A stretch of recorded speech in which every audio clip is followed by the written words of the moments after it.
Hoje eu vou falar um pouquinho como é a rotina de um fisioterapeuta forense.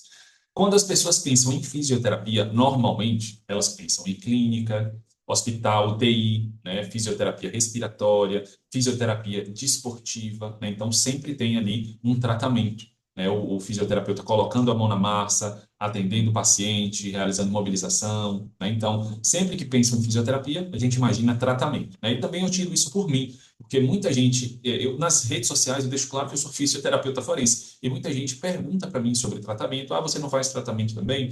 Onde é a sua clínica para eu passar em uma avaliação com você para fazer o tratamento e tudo mais? Então, quando falam em fisioterapia, muita gente associa isso, né? E poucas pessoas associam a fisioterapia forense com elaboração de laudos, perícias. Normalmente, quando associa também é referente a só perícias trabalhistas, no local de trabalho, ergonomia, né? E pouca gente entende de fato o que é um fisioterapeuta forense e o que ele faz.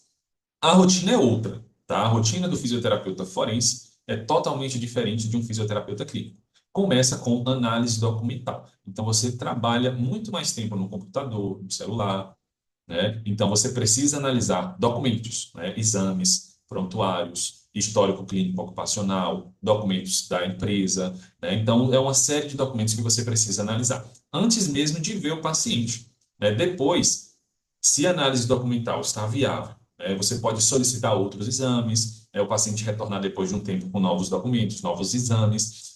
Então, depois vem a avaliação física. Então, primeiro é a análise documental e depois a avaliação funcional, seja ela presencial ou por teleconsulta, tá? Com os instrumentos que eu já citei nos vídeos anteriores. Então, você consegue coletar todas as informações na ficha, você vai montar a sua ficha da melhor forma, você coleta todas as informações e vai transcrever isso para o documento, né? Então, o produto final não é sempre o mesmo.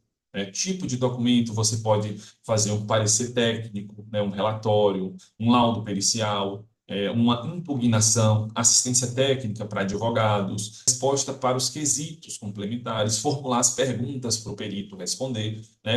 E isso te coloca numa posição diferente dentro do processo. Você passa a interagir direto com o advogado, às vezes com o próprio juízo. Então, muitas vezes você interage com o advogado, com o juiz, né, com o advogado da outra parte, né, com os clientes. Então, nessa área, você não só atende os clientes, né, você trabalha muito com advogados e profissionais do direito também. Então, é uma atuação que exige o domínio das resoluções, né? Você não precisa ser um profissional do direito, estudar o direito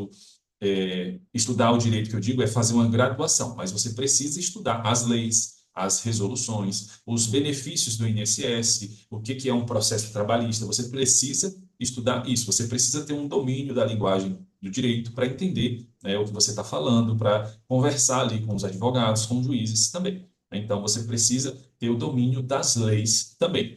Mas, uma vez dominada, abre um mercado com pouca concorrência, né? Porque a maioria dos fisioterapeutas nunca foi apresentado a essa área, né, que é a fisioterapia forense. E como eu já falei em outros vídeos, essa área você consegue conciliar com outras áreas e você precisa saber o momento certo de migrar para a fisioterapia forense. E se isso te interessou, né, nos próximos vídeos do canal, vão entrar a fundo em cada etapa, como montar a avaliação, como estruturar o laudo, como se posicionar para advogados. Então, eu quero construir esse caminho com quem realmente quer levar essa especialização a sério, né, a fisioterapia forense, essa área, e não somente como bico. Como eu falei, você pode conciliar duas áreas com a fisioterapia forense, você pode ter um consultório, ser fisioterapeuta forense, mas você tem que saber a hora certa de migrar para a fisioterapia forense, tá bom? Então, espero que o conteúdo, mesmo sendo breve, já tenha passado uma noção sobre a fisioterapia forense para quem assistiu todos os vídeos dessa primeira etapa, né? Então, se você ficou com qualquer dúvida, se surgiu alguma dúvida sobre os temas que eu falei nesses primeiros vídeos aqui, né, nessa primeira etapa, você pode mandar nos comentários ou então manda para mim lá no WhatsApp ou no Instagram. Todas as minhas redes sociais vão estar aqui nos comentários, tá bom? Obrigado, foi um prazer.